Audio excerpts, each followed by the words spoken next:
আসসালামু আলাইকুম। ভিডিওটা উপরে ধাক্কা না দিয়ে কথাগুলো শুনে যাবেন মনোযোগ সহকারে। গত কয়েকদিন যাবৎ দেশে প্রচুর পরিমাণে গরম পড়তেছে, তাপদাহ বেড়ে গেছে।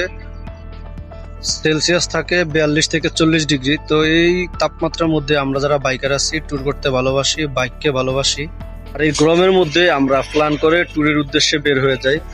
এই গরমের মধ্যে আমরা আর বাসায় বসে থাকি না, ট্যুর করতে বের হই। তার জন্য কিছু প্রয়োজনীয় টিপস আপনাদের সাথে শেয়ার করব। সুতরাং আমরা যখন ট্যুরে থাকি তখন আমাদের পক্ষে সম্ভব হয় না একটু পর পর বাইক দাঁড়া করিয়ে রেস্ট নেওয়া বা পানি খাওয়া। তার জন্যে এমন একটা ওয়াটার ব্যাগ আমরা কিনে সাথে রাখতে পারি, যেটা দিয়ে আমরা আমাদের পানির তৃষ্ণা মেটাতে পারি এবং পানির তৃষ্ণা থেকে মুক্তি পেতে পারি। তো বাইকার আমরা যারা আছি, আমরা ট্যুর করি বা ট্যুরের উদ্দেশ্যে আমরা যখন বের হই তখন এমন একটা ওয়াটার ব্যাগ কিনে নিয়ে আমরা আমাদের কাঁধে অ্যাজ ইউজুয়াল নর্মাল ব্যাগের মতো ঝুলিয়ে রাখি।